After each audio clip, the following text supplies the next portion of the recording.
আমি এবার ভাবলাম এদেরকে আবার কেউ আটকায় রেখে দিল নাকি, এরা এখন আসে না যে।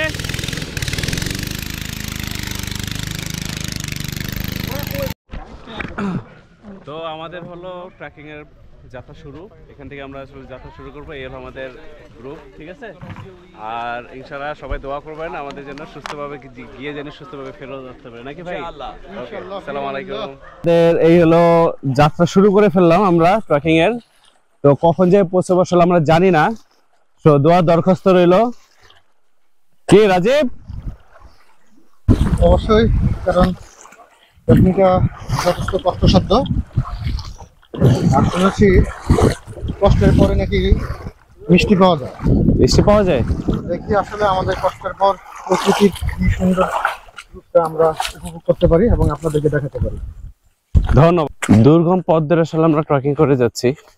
আমার পিছনে কিছু ভাই, সামনে কতগুলো ভাই বোনেরা। সো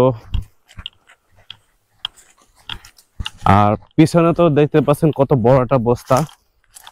যাই হোক, বস্তা নিয়ে ট্রেকিং করতে কষ্ট হচ্ছে একটু। দেখ, মাত্র তো শুরু, আসল খেল তো সামনে হবে।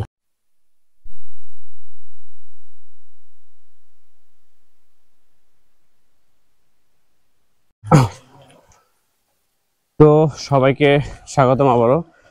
অলমোস্ট সন্ধ্যা হয়ে যাচ্ছে, আসলে একটু পরে তো আর ফুটেজ নিতে পারবো না ওভাবে।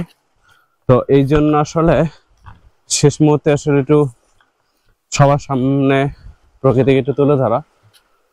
আমাদের বেঙ্গল ট্রাইগার্স প্রকৃতির মাঝে যে এত সুন্দর প্রকৃতির মাঝে যে নিয়ে আসবে কল্পনা করতে পারিনি। হয়তো একটু কষ্ট হচ্ছে, যেহেতু যারা নতুন তাদের জন্য, মানে আমি নতুন, আমার জন্য একটু কষ্টকর। আর পিছনে এক বস্তা, তো এই মশা রয়ে গেছে। তো যেহেতু এই জন্য বেঙ্গল ট্রাইগার্সকে থ্যাংক ইউ দিতে চাই। আর প্রকৃতি যে আসলে এত সুন্দর, আপনি যদি প্রকৃতির মাঝে নিজেকে হারিয়ে ফেলতে না পারেন কখনো আসলে বুঝতে পারবেন না। তো সবাইকে অনুরোধ থাকবে, প্রকৃতির মাঝে নিজেকে হারিয়ে ফেলেন, দেখবেন আসল উপভোগ করতে পারবেন।